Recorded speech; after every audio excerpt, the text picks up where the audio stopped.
로마서 8장은 많은 사람들이 정말 좋아하는 성경입니다.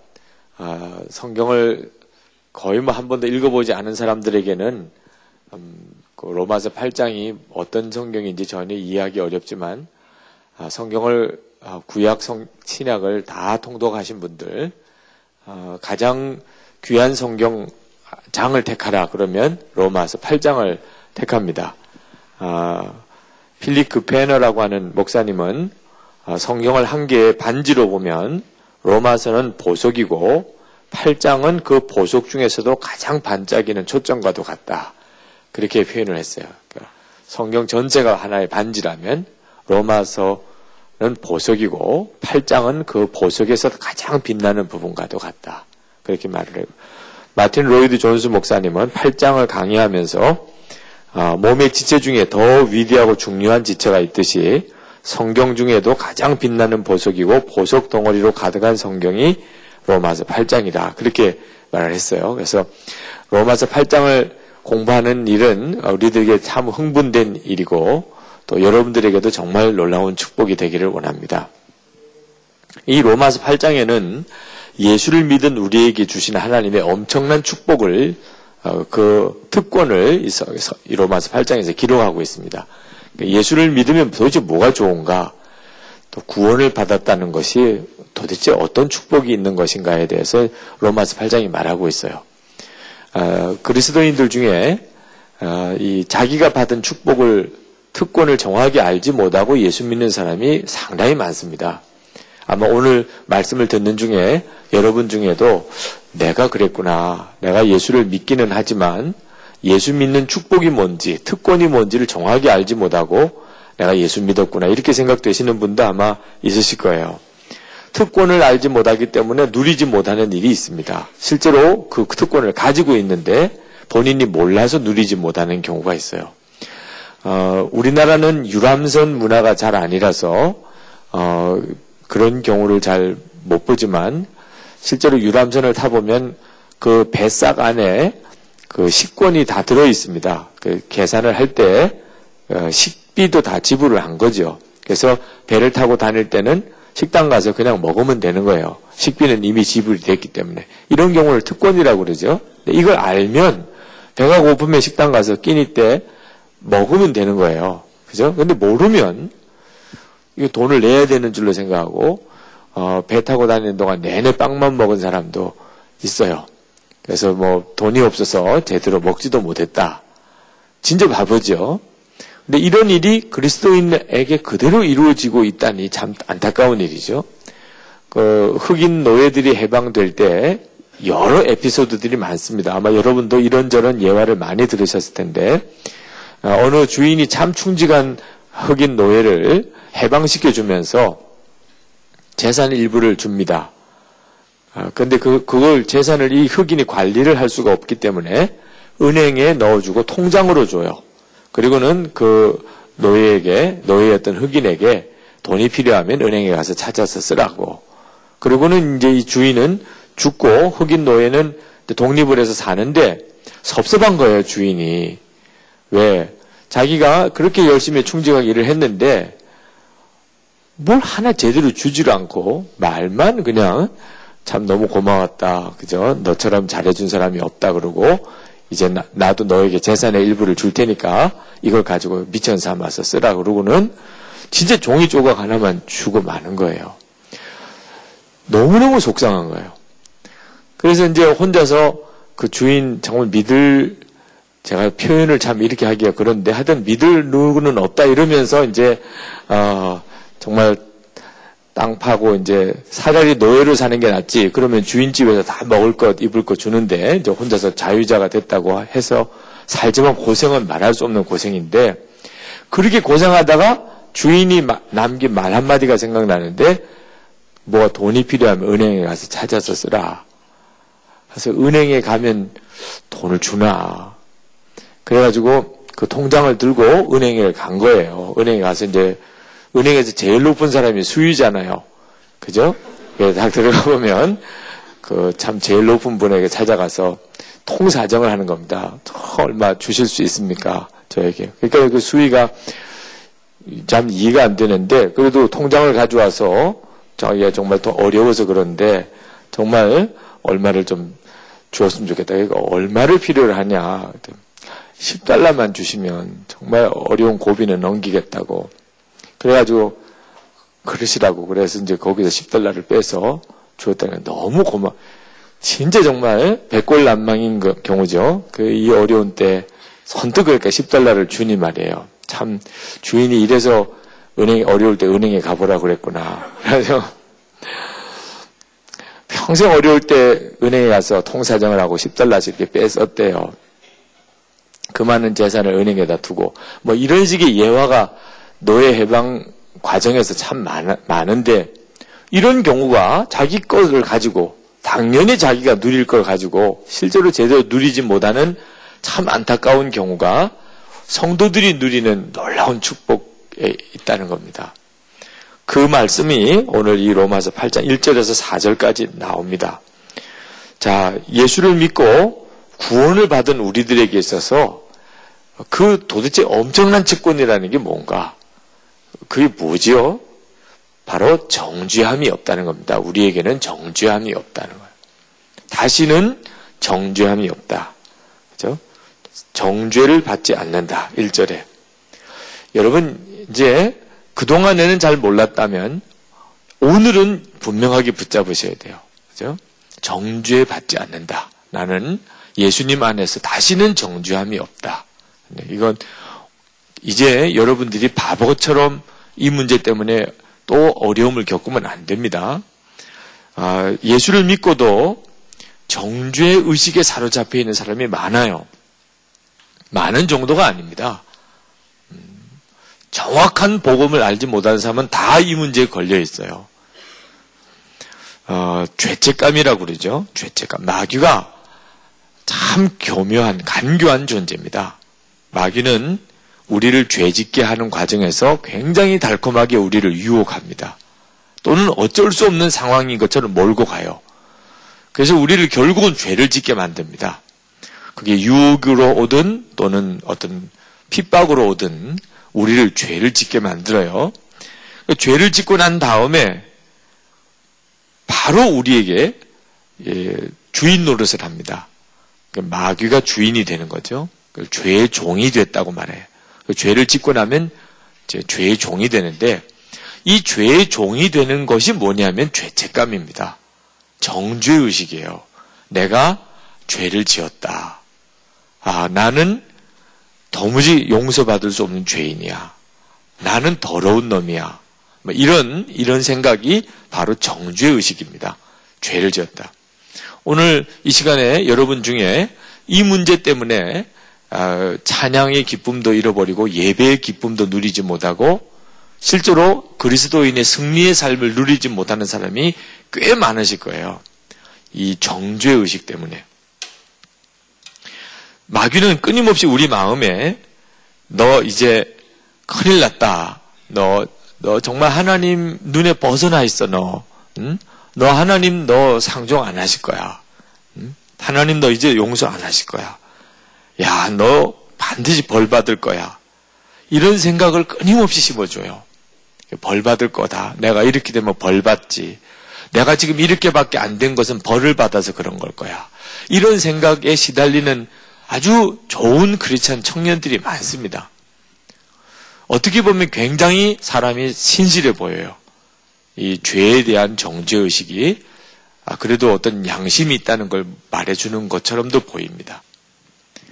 사실은 마귀가 자기 종 삼고 있는 거예요. 우리가 예수님을 구주로 영접하고도 실제로는 마귀 종이 되어 사는 거죠. 그 고리가 바로 죄책감, 정죄의식이에요. 아주 믿음이 좋은 사람들도 이 문제에서 고통을 많이 당했습니다. 로마서 7장에 우리가 이미 본 것처럼 오라 나는 공고한 자로다. 누가 이 사망의 몸에서 나를 건져내랴. 사도 바울이 그렇게 고백을 했지요. 사도 바울도 그 문제를 이야기하고 있는 거예요. 예수를 믿지만 나는 끝났어. 나는 도무지 안 돼. 이렇게 생각하면서 영적인 좌절에 빠져 있는 여러분 중에도 어지간히 죄와 싸워본 사람들은 아마 이 문제에 빠져 있으실 거예요. 나는 안 돼. 나는 도무지 바로 살 수가 없어.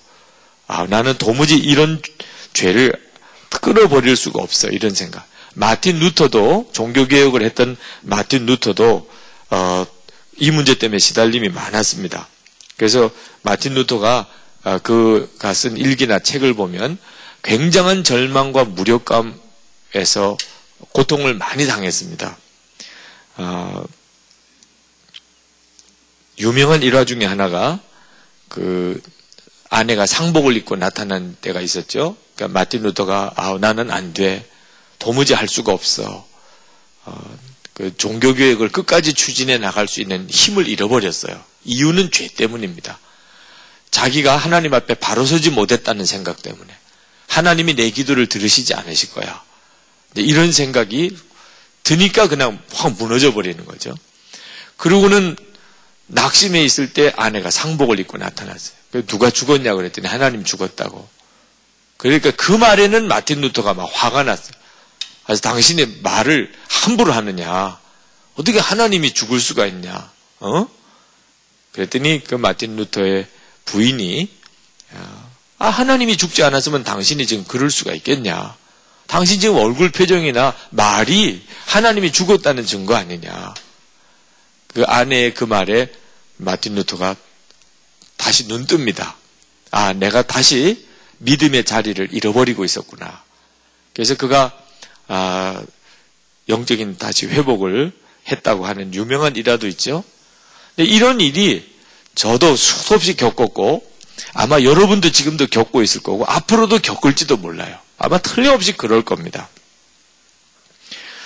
고대에서 가장 끔찍한 형벌 중에 하나가 사형수를 죽은 사람의 시체에다가 묶어두는 형벌이 있다고 그래요.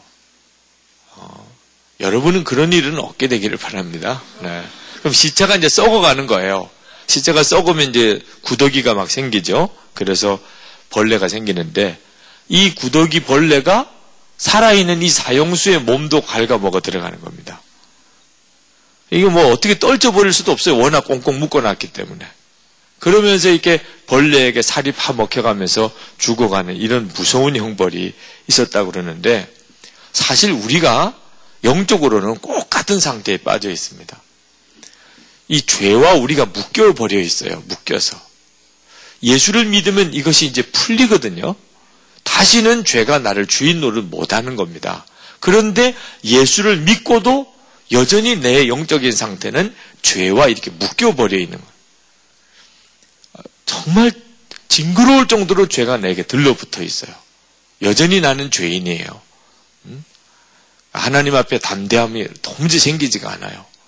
기도에 힘이 안 생겨요. 확신도 없고 나는 여전히 계속 반복되는 죄인일 뿐이죠. 이런 것을 정죄의식, 패배의식이라고 합니다. 근데 여러분 이 죄를 내가 느끼는 거, 내가 여전히 내 사람의 본성으로는 죄인이구나 이렇게 느끼는 거하고 정죄의식하고는 차이가 있어야 하는 거예요. 여러분이 정말 복음의 진리 앞에 서면 여러분이 여전히 죄인이라는 것, 여러분이 여전히 죄인이라는 것은 그건 주님이 다시 오실 때까지 없어지지 않습니다. 저는 분명히 예수 그리스도 안에서 완전히 구원받았음을 믿어요. 그러면 나는 완전히 죄를 안 짓나? 그렇지가 않아요. 저는 끊임없이 죄가 제 속에서 역사하는 것을 봅니다. 죄가. 저 자신이 가지고 있는 이 육성은 그 자체가 예수를 영접해도 없어지지 않아요. 단 하나 다스려진다는 것뿐만 다를 거지. 이 육적인 본성이 성령 안에서 다스려진다는 것만 차이가 있지 육성 자체는 똑같아요. 하나님이 이렇게 하신 이유는 다른 사람을 정죄하지 않게 하기 위해서요. 내가 정죄받지 않듯이 하나님으로부터 우리도 서로를 정죄해서 안 된다. 내가 본성적으로는 여전히 죄인이라는 걸 보게 하세요. 그래서 어떤 때는 하나님이 내가 죄로 넘어지는 것을 그냥 내버려 두실 때도 있어요. 다시 말하면 무슨 혈기가 일어나거나 어떤 때는 뭐 욕심이 생기거나 어떤 때는 뭐 음란한 생각이 일어나거나, 내가 여전히 이런 수준밖에 안 되나, 이런 순간을 탁 맞닥뜨릴 때가 있어요. 처음에는 그 점에 대해서 왜 하나님이 이렇게 내버려 두시는지를 몰랐어요. 근데 이제는 좀 알 것 같은 것이 바로 그것이 다른 사람을 정죄하지 않게 하게. 아주 사람이 육신에 막 끌려서 사는 사람 있죠? 저는 그 점에 대해서 이렇게 잘 통제를 하고 있기 때문에 겉으로 보면 사람이 완전히 딴 사람처럼 보입니다. 예를 들어서 목사와 소위 말해서 뭐 조폭 같은 사람들, 깍두기 머리를 하고 이런 조폭 같은 사람들하고 이렇게 둘 세워놓으면 여러분이 보기에도 좀 다르잖아요? 다르다고 보여지면 좋겠어요? 네. 조폭 같은 사람하고 제가 이렇게 옆에 서 있으면 여러분이 볼 때 어쩌면서 이렇게 똑같냐 이래도 좀 난감한 일이기도 하죠. 일부러 다르게 하려고 안 해도 아무래도 조금 다르죠. 그죠? 이빨로 침을 칙칙 뱉어가는 사람하고 이렇게 저하고 이렇게 옆에 서 있으면 아무래도 좀 다르잖아요. 그러니까 사람이 보기에는 그렇게 다르지만 사람의 본성으로 따져 들어가 보면 같다는 거예요. 하나님이 그것을 계속 깨우쳐 주시는 거예요. 너는 그 사람과 근본적으로 다른 건 아니다. 똑같다. 그래서 정죄하지 말도록 하나님이 저 자신이 여전히 육신으로는 죄의 본성을 가지고 있다는 것을 깨우쳐 주시는 겁니다. 그래서 우리가 영적으로 교만하지 않고 남을 판단하지 않게 하기 위해서죠. 그리고 또 하나, 우리 안에 있는 이 죄책감이 내 영이 살아있다는 것을 보여주어요. 영이 살아있다는 것. 영이 살아있는 사람과 영이 죽어있는 사람은 죄에 대하여 느끼는 아픔이 다릅니다. 자, 죽은 사람이 이렇게 쓰러져 있어요. 그 죽은 사람 위에 쌀 한 가마니를 올려놓으면 부담될까요? 답답하네. 이렇게 될까요?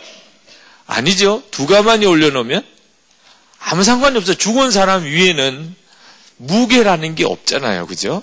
죽은 사람에게는. 근데 이게 살아있기 때문에 뭐 한 말만 올려놔도 정말 진짜 부담되죠. 그러니까 죄에 대해서 느끼는 것이 다르죠. 오늘도 어느 분이라고 제가 말씀드리기는 그렇지만 어느 분이 마비가 오셨어요. 마비가 왔는데 너무 안타깝게도 방에서 이렇게 난로를 피우고 옆에서 책을 보는데 이 살이 그만 그 화상을 입었어요. 난로에. 살이 타들어갈 때까지 모른 거예요. 몸이 마비가 와서 감각이 없으니까. 그래서 그걸 치유하고 하느라고 굉장한 고생을 하신 이야기를 오늘 들었습니다. 그러니까 마비가 없다는 거, 아프지 않다는 거는 그가 죽었다는 걸 말하는 거예요. 그죠? 그 감각이. 그런데 우리는 나는 왜 이렇지? 나는 왜 이럴까? 죄에 대해서 내가 너무나 아파요. 나는 도무지 왜 이렇지? 이렇게 생각해요. 실제로 어떤 그 분 만나서 이야기를 해봤는데 그렇게 이야기를 하더라고. 자기는 자기 속장님이 새벽기도 때 그렇게 울면서 하나님 앞에 회개기도를 하기 때문에 정말 그 겉하고 속하고 진짜 다른 사람인 줄 알았대. 자기가 보기에는 그 속장님이 그렇게 참 경건하고 기도도 많이 하고 믿음도 좋고 사랑도 많고 자기가 보기엔 정말 존경이 가는 사람이더래. 근데 특별 새벽기도라고 그래서 막 나와야 된다고 해서 자기네 생전 처음 새벽기도라고 나왔는데 보니까 제일 죄를 많이 지은 사람이더래. 와, 그렇게 울고 불고 막 그렇게 자기는 울 일이 없더래. 그 새벽기도 때 이렇게 기도를 하라고 그랬는데 정말 기도할 내용이 없더래. 회개가 안 되니까. 근데 그래서 이제 일어나서 가려고 보면 뭐 펑펑 울더래요. 나중에는 자기 손수건까지 이렇게 다 빌려줬대. 그러면서 생각하기를 사람은 진짜 겉으로 봐서는 모르겠다. 무슨 죄를 저렇게 솔직히 생각하기에는 누구 한 사람을 몰래 죽인 줄 알았대. 그러니까 저렇게 막 하나님 앞에 용서해달라고 불고불고 하지. 그래서 나중에 물어봤대요. 뭐 때문에 그렇게 우시냐고. 그랬더니 우선 자기가 놀란 게 담임 목사님을 위해서 기도하면서 울었다는 거예요. 그래서 어떻게 그렇게 담임 목사를 위해서, 저를 위해서 그렇게 울었다는 거예요. 제가 그 이야기 듣고도 제가 가슴이 조금 찔리긴 했지만, 하여튼, 자기는 자기를 위해서도 울지를 않는데, 어떻게 담임 목사를 위해서. 그다음 또 하나 충격받은 건, 바로 속회원을 위해서 기도하면서 그렇게 울었다. 그때 이분이 뭐 굉장히 충격을 받았다니. 그러면 나 때문에 울었다는 거냐. 그래서, 왜 울었냐고 물어봤대요. 왜 울었냐고. 기도문이 열리게 해달라고 물었다는 거예요. 하나님 불쌍히 여겨주셔서 이분이 새벽 기도까지는 왔지만 거의 뭐 출석 부르는 수준에서만 왔습니다. 하나님 그냥 몸만 오지 않고 기도도 하게 해달라고 그렇게. 그때 이제 이분이 기도를 해도 울어도 똑같은 게 아니구나 하는 걸 알았다는 거예요. 속장님 참 귀한 분이, 그 권사님 귀한 거죠. 그 자기 속회원 중에 처음 이제 예수를 믿는 사람이 있는데 그분이 새벽기도 나오지만 기도를 제대로 못해요. 그게 꼭 자기 잘못인 것 같아서. 속장인 내가 제대로 기도도 못 해주고 또 말씀도 제대로 가르치지 못해서 이분이 여전히 영적으로 이런 수준이구나. 하나님 정말 죄송해요. 잘못했어요. 뭐 이렇게 기도를 했다는 거죠. 그러니까 여러분 어떤 일에 대해서 죄책감을 느낀다는 거, 내가 잘못했구나 이렇게 느낀다는 것이 그 자체가 내가 영이 살아있다는 거예요. 영이 살아있는 것과 영이 죽어있는 것 사이에는 엄청난 차이가 있는데 바로 그 죄에 대해서 느끼는 것이 다르다는 거죠. 진짜 두려운 것은요, 의식이 없는 거예요. 죄에 대해서 아무 생각이 없는 거죠. 영적으로 강팍해진 겁니다. 낮에는 죄 짓고 저녁에는 태연하게 예배 드릴 수 있는 이런 상태. 죄 짓고도 그걸 가지고 농담할 수 있는 수준. 이건 진짜 무서운 거죠. 한 번은 건널목에서 운전을 하고 이렇게 가는데 분명히 신호가 바뀌었어요. 파란불로. 그런데 빨간불로 바뀌었는데 어떤 중학교쯤 되는 아이가 이렇게 지나가요. 파란불일 때 지나가면 몰라도 빨간불일 때 지나가면 됩니까? 지나가도 뛰어가야지. 근데 정말 천천히 걸어가요. 그러니까 신호가 바뀌어도 출발을 못하는 거죠. 사람이 이렇게 지나가니까. 정말 그때는 나같이 착한 사람도 쉽지 않더라고. 그래 지나가는 학생을 보면서. 그러니까 보는 눈이 좋지 않았겠죠. 근데 진짜 무서운 것은 그렇게 지나가면서 운전대에 앉아서 참 답답하게 쳐다보는 저를 보고 싱긋이 웃는 거예요. 사람이 무섭다는 생각이 들어요. 엑소시스트를 보는 것 같은 느낌이에요.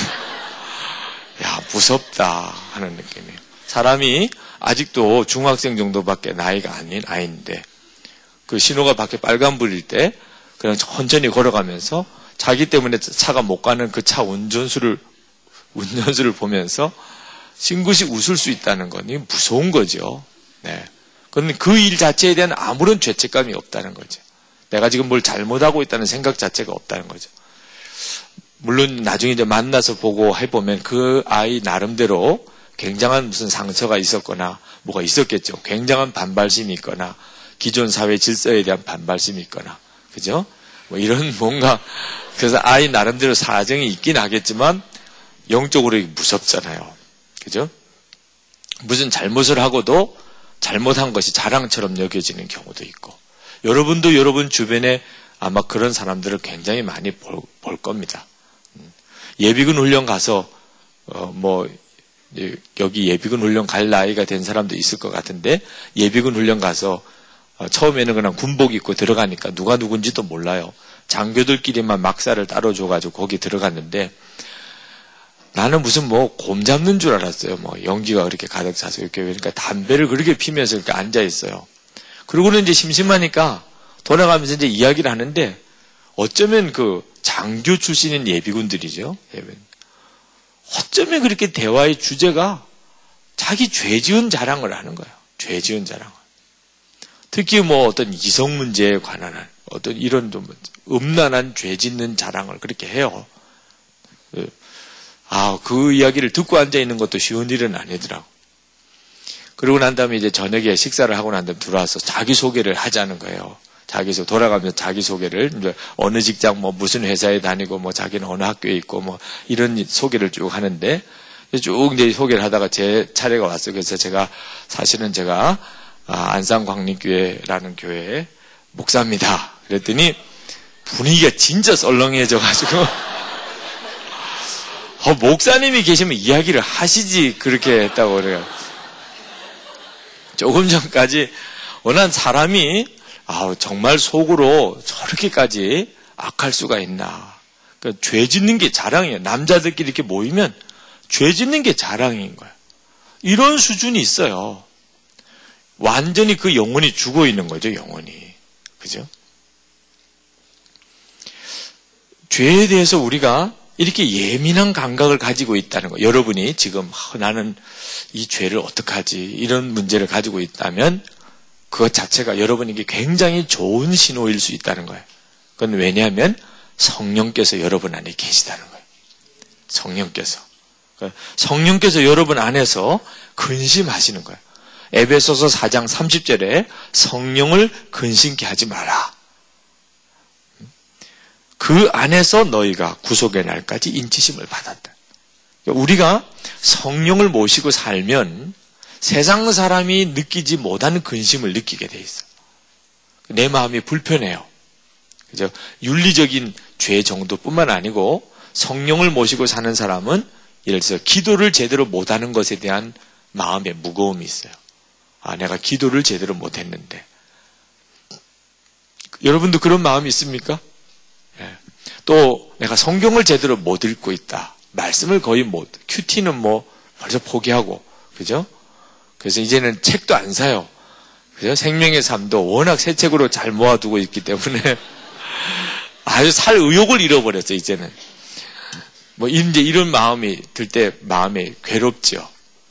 아까도 건축원금 또 재정에 대한 헌금에 대한 이야기도 나왔지만 11조 생활 제대로 못하는 핑계는 많지요. 내가 돈을 버는 것도 아니고 부모로부터 용돈을 받는 건데 그렇게 막 우기지만 마음에 11조 그러면 마음에 탁 찔리죠. 직장 생활하면서 월급을 좀 제대로 많이 받으면 모르겠는데 또는 아르바이트 하면서 또 얼마 안 되는 돈을 받는 중에 그 중에서도 11조를 떼야 되나? 내가 빚진 것도 많은데 빚도 안 갚고 11조부터 해야 되나? 우리 나름대로 마음속에 여러 논리가 있지만 그러나 성령님께서는 그냥 일일이 그 논리에 대해 설명하지 않으시고 그냥 11조 이렇게만 하신단 말이에요. 진짜 부담스러워요. 진짜. 그죠? 나 나름대로는 안 한다고 이렇게 어떤 결혼하겠다고 온 한 남자 청년이 그런 이야기를 하더라고요. 자기는 그동안에 11조를 안 했대요. 왜 그런가 그랬더니 11조 하고 난 다음에 별로 복이 안 오더래. 재정적으로 상당히 자기가 어떤 기대했던 일이 이루어지지 않았대요. 그래서 그다음부터 이건 가짜다 이렇게 생각하고 11조를 안 했대. 그리고 하나님 앞에 자기 나름대로 기도를 했대요. 하나님이 내가 원하는 대로 이게 하나 이루어주면 그 친구 하는 표현대로 보면은 빌딩을 하나 자기가 이렇게 마련을 하고 싶은데 그게 되면 그 다음부터 자기가 11조를 해드리겠다고. 그 전까지는 자기는 믿을 수가 없다. 진짜 하나님이 재물에 복을 주시는 하나님인지 이렇게 생각하고는 자기가 지금까지 11조를 안 했는데 요즘에는 조금 해볼까 하는 생각이 이제 든다고 이런 분도 있어요. 11조에 대해서 아마 여러분 중에도 아직도 결단을 못하는 분이 있을지 모르겠는데 하여튼 여러분이 하든 안 하든 여러분 안에 11조 문제에 대한 부담감 11조에 대해서 유난히 막 소리를 지르는 사람은 부담이 더 크다는 겁니다. 그죠? 꼭 해야 되냐, 빚지고도 해야 되냐, 이런 식으로 하는 사람은 성령님께서 자꾸 그 마음 안에 11조 문제를 자꾸 생각나게 하고 있다는 거죠. 우리는 세상 사람들보다도 더 그런 점에서 죄에 대해서 더 예민해요. 예수를 믿으면 죄에 대해서 해방된다고 그랬는데 오히려 죄에 대해서 더 예민해지고 더 힘들어요. 저 같은 경우도 그래요. 저는 제가 가지고 있는 성격적인 문제가 좀 있어서 아주 어떤 때는 굉장히 까다롭기도 합니다. 그러나 항상 마음이 괴로워요.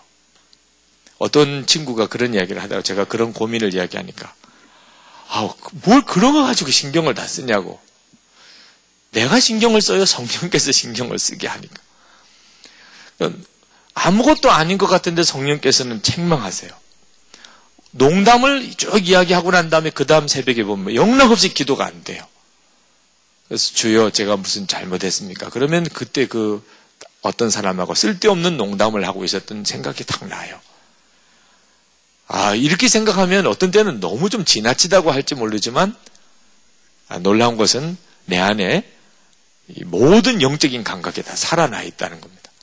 그게 성령님 때문이에요. 성령의 근심이 있는 거죠. 여러분, 성령 때문에 내 마음 안에 이렇게 근심이 있다는 것 자체가 사실은 엄청난 축복인 것이 이제 오늘 말씀에 나옵니다. 그것이 바로 이제 그리스도 예수 안에 있는 자에게는 정죄함이 없다. 그것도 결코 정죄함이 없다. 정죄를 받지 않습니다. 하고 말씀한 거예요. 여러분, 성령께서 여러분에게 죄를 깨닫게 하고 죄를 아프게 느끼게 한 것은 그것은 여러분을 정죄하려고 하는 게 아닙니다. 꼭 기억하세요. 그건 여러분이 그 죄로 인해서 하나님이 여러분을 향한 기대가 달라졌다든지 하나님이 여러분에 대한 계획을 수정했다든지 하나님은 여러분에게서 떠났다든지 하는 걸 말하는 게 아니에요. 꼭 기억하세요. 여러분이 영이 살았다는 것을 보여주는 겁니다. 다시는 죄를 편안하게 지을 수 없는 팔자가 됐다는 뜻이에요. 할렐루야. 이제는 절대로 죄를 편안하게 짓지 못해요. 하여튼 여러분이 이제 그 길에 들어선 겁니다. 죄를 편안하게 지을 수가 없어요. 내 영이 살았기 때문에. 분명한 것은 하나님은 그 일로 인해서 나를 정죄하지 않아요. 적용하는 법이 달라요. 우리가 미국에 입국을 이렇게 할 때 또는 어느 나라에 들어갈 때 보면 입국장이 라인이 둘입니다. 하나는 그 내국인, 그 국적인이 그 나라 사람, 시민권을 가진 사람이 들어가는 라인이 있고 외국인이 들어가는 라인이 있죠. 네. 이제 그 여권을 이렇게 볼 때도 벌써 적용 기준이 다릅니다. 적용 기준이 달라요. 예수를 믿고 성령을 모시고 있는 사람과 그렇지 않은 사람은 법이 달라요. 법이. 그래서 예수님을 영접하지 못한 사람은 죄와 사망의 법에 적용을 받고 우리처럼 성령님을 모신 사람은 생명과 성령의 법에 적용을 받는다. 이것을 정죄가 없다고 그렇게 말을 했어요. 그럼 무슨 뜻이냐? 성령을 모시지 않는 사람은 죄를 지으면 반드시 죄가를 치러야 됩니다. 죄값을 치르게 돼 있어요. 그리고 그 죄값의 결국은 사망이에요. 그래서 예수님을 구주로 영접하지 않은 사람들은 죄로 인해서 끝까지 시달리다가 죄값을 치르는데 사망으로만 치러야 돼요. 그래서 죽음으로 끝납니다. 다른 길이 없어요. 그리고 그것은 바로 그 영혼이 지옥으로 가는 겁니다. 이게 죄와 사망의 법이에요. 무섭죠? 정말 무섭죠. 사람이 죄를 짓고 타락한 이후에 모든 인류가 다 이 법의 적용을 받게 돼 있었어요. 죄와 사망의 법. 그러니까 마귀의 유혹에 의해 죄 짓고는 마귀의 종노를 하다가 그러다가 사망, 죽음으로 그 죄값을 치르고 영원한 죽음인 지옥으로 가는 것이 사람들에게 주어져 있는 법이었어요. 피할 사람이 아무도 없었습니다.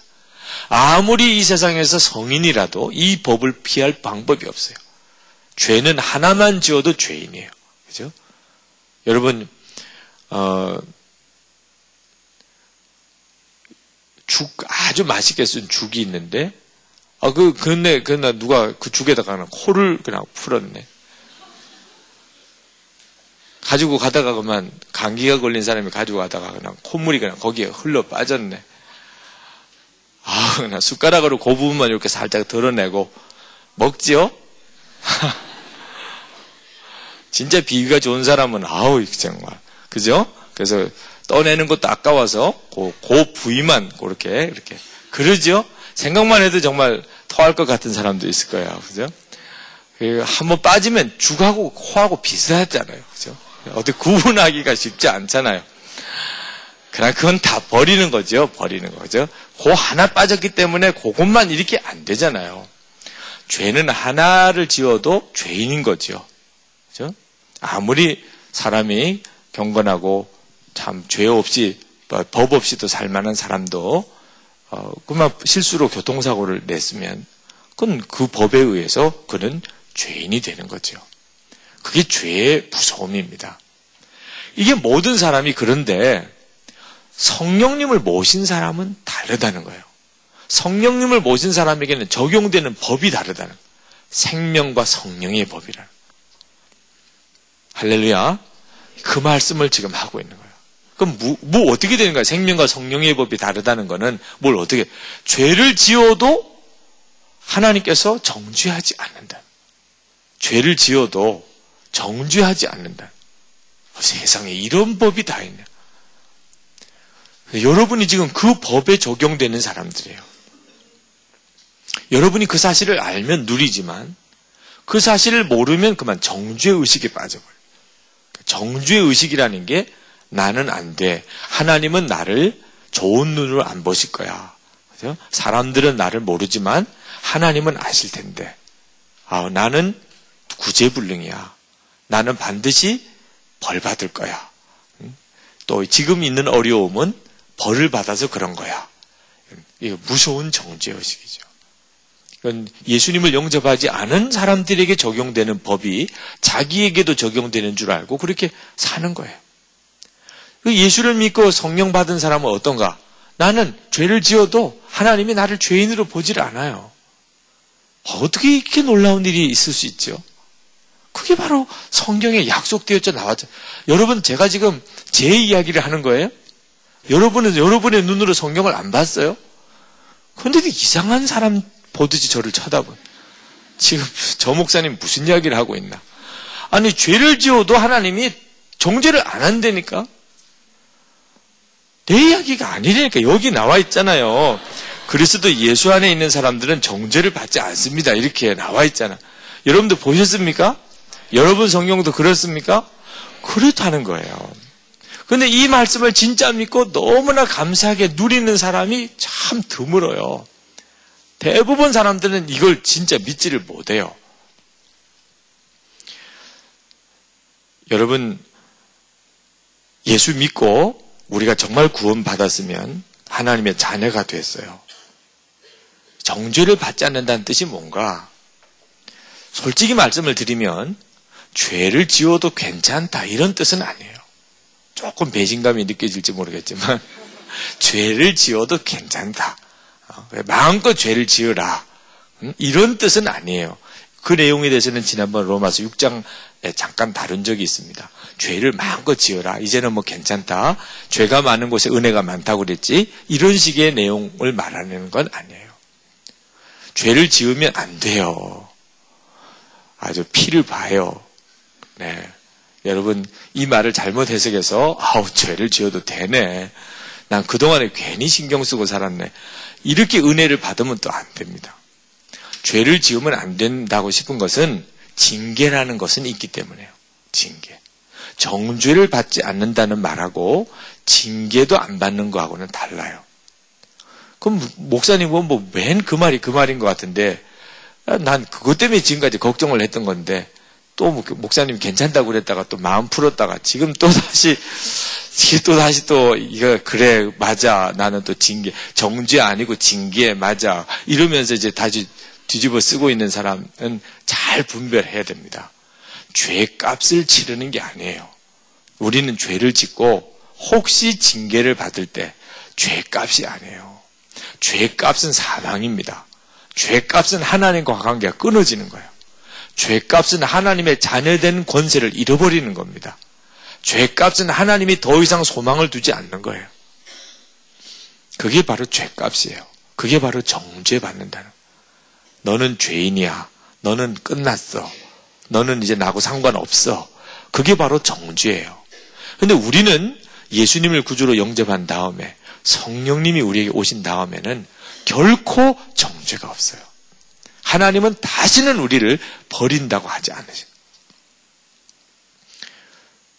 그 대신에 죄를 깨닫게 하기 위한 징계를 하세요. 성령님께서 처음에는 말로 하십니다. 말로. 그죠? 기도에 대한 부담이 와요. 말로 하신다는 것은 생각이 온다는 거예요. 생각이. 말로 하는 것은 여러분이 생각으로 듣는 거예요. 그러니까 여러분이 내가 이렇게 살면 안 되지. 이런 생각이 언뜻 들었어요. 성령이 이렇게 말을. 그 내용에 대해서는 다음 주에 제가 성령의 생각과 마귀의 생각에 대해서 설명을 할 때 그때 드릴게요. 성령님이 주시는 생각. 성령님은 우리에게 생각으로 말씀하세요.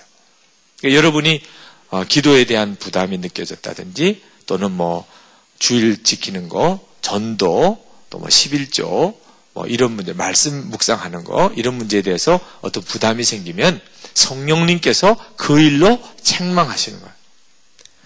근데 말로 해서 안 되면 어떻게 하실까? 매를 댑니다. 그죠? 근데 목적이 뭐죠? 죽으라고 때리는 거죠? 그러면 정죄예요. 왜? 죄의 값은 죽음이니까 진짜 죽으라고 때리는 거죠. 여러분 부모는 여러분 잘못할 때 죽으라고 때렸죠? 그죠? 잘못했다고 그래도 막 짓밟고 그냥 왜 안 죽냐 이러면서 때렸죠? 그런 적은 없어요. 부모는 언제 매를 그칩니까? 잘못했어요 이런 말이 나오면. 정말 잘못했어요. 그리고 여러분이 이제 많이 맞아본 사람은 이제 노하우를 체득했죠? 더 때려주세요. 이러면 이제 끝나는 거예요. 저는 죽어야 싸요.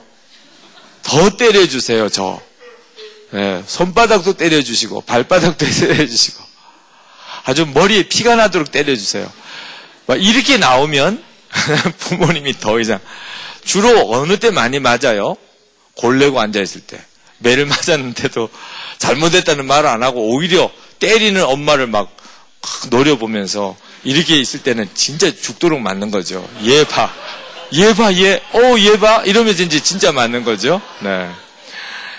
그러니까 매 때리는 목적은 회개케 하기 위해서입니다. 깨닫고 회개케. 이게 잘못됐다는 걸 깨닫게 하기 위해서요. 그러니까 여러분이 징계는 받아요. 징계는 뭘 때문에 내가 잘못했어요라는 고백을 할 때가 제가 잘못했어요.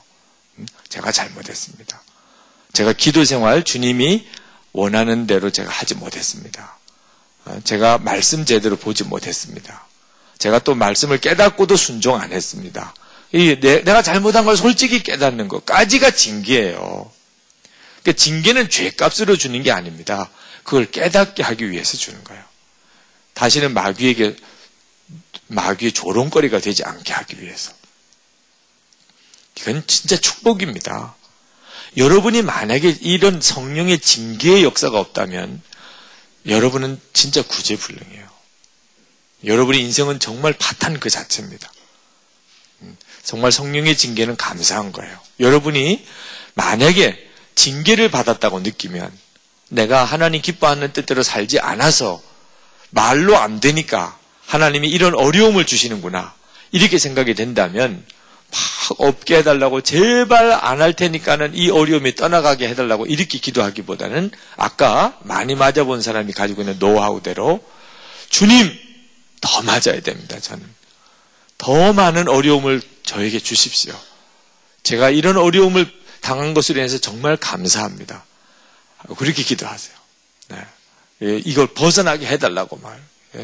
그래서 나를 떠나간 그 형제가 돌아오게 해달라고 말. 이렇게 하지 말고 주여 내가 정신 차리지 못하면 아주 떠나게 해주옵소서. 내가 정말 이 일로 인해서 깨닫지 못하고 내가 온전히 바로 서지 못하면 그 형제가 나에게서 영원히 떠나가게 해주옵소서.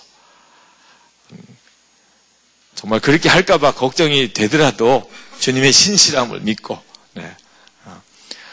솔직히 내가 하나님보다도 사람을 더 사랑하게 되기 시작하면 하나님은 그것이 주는 위험을 너무 알기 때문에 여러분 너무 섭섭하게 생각하지 마세요. 여러분이 정말 사랑하는 사람이 생길수록 하나님을 우선순위 두는 일에 대해서 소홀히 하면 안 됩니다. 그렇지 않으면 여러분 금방 미혹돼요. 사랑하는 어떤 사람이 생길 때 그때일수록 더 사랑의 우선순위를 잘 지키는 것이 그를 보호해 주는 겁니다. 서로 사랑하는 사람들끼리 어떤 데 부담스러울 때가 있어요. 아주 나에게 그냥 완전히 들러붙어 버리네. 여러분 어때요? 처음에는 확 좋은 것 같다가도 나중에는 너무 힘들 때가 있어요. 근데 주님을 사랑하는 사랑으로 믿음으로 담대한 마음을 가지면서 나를 사랑해주면 그러면 나에게 굉장한 힘이 돼요. 나밖에는 이 사람을 지켜줄 수 없다고 싶을 때 어떤 데 부담이 돼요. 그렇죠? 여러분이 나중에 부모님이 여러분에게 나는 이제 직장도 없고 너 하나밖에는 믿을 게 없다. 너무 좋지요? 그래서 나는 그냥 너 하나 보고 산다. 자, 먹는 것도 그렇고 이제 난 너랑 계속 같이 살 거다. 신혼여행도 같이 따라가고 그럴 때 참 부모님이 너무 여러분을 의지해 주는 것이 기쁘고 그렇지요? 절대 그렇지 않아요. 오히려 부모님이 나는 너 믿는 게 아니다. 나는 믿는 분이 계셔. 나는 정말 예수님을 믿어. 그분이 내 진짜 주님이셔. 나는 정말 너를 축복하고 싶어. 너는 정말 행복하게 자꾸 뻗어나가서 너의 일을 해. 나에 대해서 신경 쓰지 마. 그런 부모님이면 여러분 자신이 오히려 마음이 부모님을 섬기는 자유함이 있어요. 그죠? 여러분이 부모님만 봐도 벌써 그렇죠. 여러분 안에 하나님께서 사랑의 우선순위를 두시는 것에 대해서 꼭 기억하세요. 그래서 어떤 일에 대해서 여러분을 하나님이 치실 때는 사랑의 우선순위가 문제가 있을 때도 있어요. 그럴 경우에 막 애걸복걸 하지 말고 이 사람 아니면 나 죽어요. 저 사람 돌아오게 안 하면 나 교회도 안 나갈 거예요. 이런 식으로 하지 말고, 그죠? 하나님 이 일로 인해 나를 세우시옵소서. 나를 세우시옵소서. 내가 온전히 서지 못하면 차라리 그를 내게서 떠나가게 하시옵소서. 이렇게 기도를 하세요. 하나님 앞에 아주 생명을 거는 기도가 이런 식의 기도예요. 여러분들이 그러면 하나님의 징계는 그걸로 끝나요. 더 이상 징계할 이유가 없으니까. 정죄는 버림을 받는 거예요. 하나님은 이미 여러분들을 완벽하게 책임지고 계십니다. 그래서 여러분이 어떤 처지에 있어도 하나님 절대 버리지 않아요. 여러분은 하나님의 완벽한 보호 대상. 하나님은 여러분을 정말 사랑하세요. 마귀가 여러분에게 손대지 못합니다. 마귀가 여러분을 막 괴롭힐 것 같고 그래도 여러분 두려워하지 마세요. 마귀는 이미 여러분에게 있어서는 여러분을 건드리지도 못하는 상대. 마귀가 할 수 있는 것은 딱 하나 있어요. 무섭지 이렇게까지만 하는 거예요. 네. 묶인 개가 바로 내 발 앞에까지 이렇게 끈이 이렇게 닿았어요. 여기까지 와서 막 짖으면 그거 자체도 무섭죠. 그죠? 그러나 알고 보면 더 이상은 못 와. 나를 절대로 물 수가 없어. 이 목걸이 때문에. 그러 있는 미친 개랑 똑같아요. 네. 하여튼 마귀는 그렇게까지만 나를 위협하는 거야. 막 와서 막 짖어대면서 너희 나쁜 놈아, 내가 너의 과거를 다 알고 있다. 어제도 너 그랬잖아. 너는 진짜 나쁜 놈이야. 너 어떻게 예수 믿는 사람이니? 이러면서 너는 정말 복을 못 받을 거야. 분명해. 너는 내 종이야. 너 까불지 마. 너 하나님 앞에 절대로 너 축복받는 사람 아니야. 이러고 와서 막 아각대고 짖어도 여러분이 이제는 그렇게까지밖에 못해요. 마귀는. 내가 그때 담대하게 나는 정죄받지 않아. 하나님은 결코 나를 버리지 않아. 하고 여러분이 담대하면 마귀는 더 이상 어떻게 못하고 가게 돼 있어요. 이것이 여러분에게 주어진 축복이에요. 근데 이 축복이 내게 있다고 하는 증거가 뭔가? 성령님이에요. 내 안에 계시는 성령님. 이게 바로 생명과 성령의 법이라는 겁니다. 내 안에 계시는 성령님.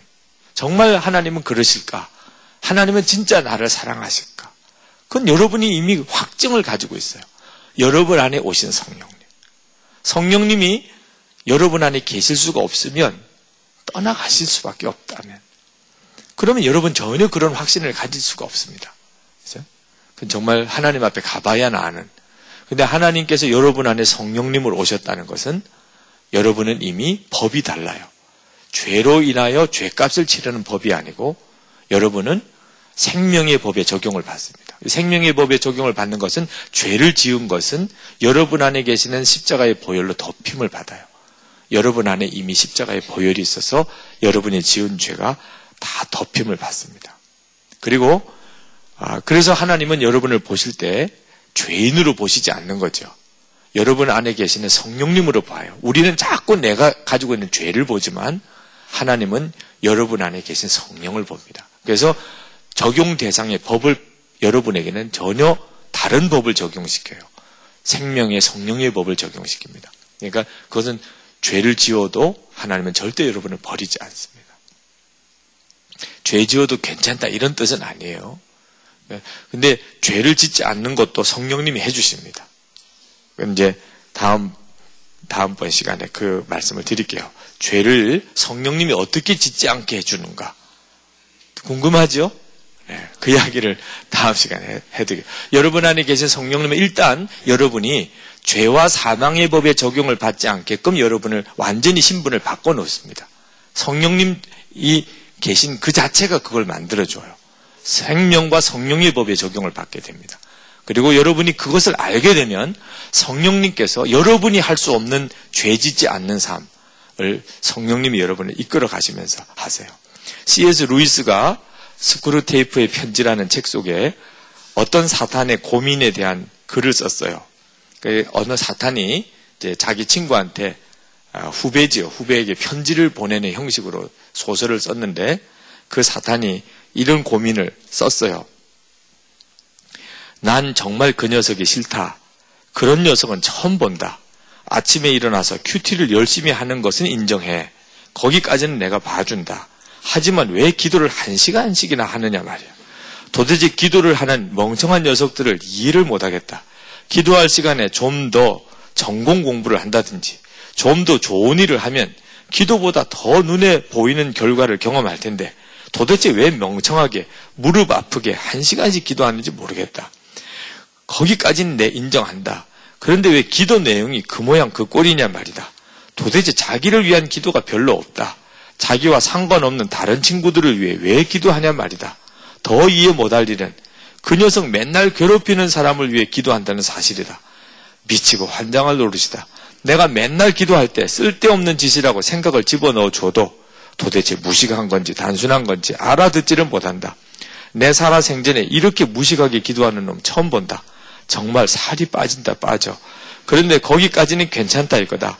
왜 말씀을 그렇게 꼼꼼히 보냐 이거다. 대충대충 보고 대충대충 생각하면 될 걸 가지고 왜 말씀 하나 가지고 그렇게 끄냔 말이다. 제대로 성경을 본다느니 하면서 성경을 볼 때마다 알게 해달라고 기도는 왜 그렇게 하고 관주 관련 서적들은 왜 또 그렇게 보는지 성경은 그냥 삼국지나 도덕책같이 좋은 책들 중에 하나로 여기면 될 텐데 왜 하나님 말씀으로 그렇게 깊이 생각하며 인식하는지 이해를 못하겠다. 더 환장하겠는 건 그걸 그대로 또 한다는 사실이다. 언젠가 이런 일이 있었지. 그 친구가 성경을 보더니만 복음을 전해야겠다고 막 들뜨는 거야. 그래서 내 부하 중 한 명 보내서 좀 다 일러줬지. 아직 아니야. 좀 더 시간을 봐가면서 하라고.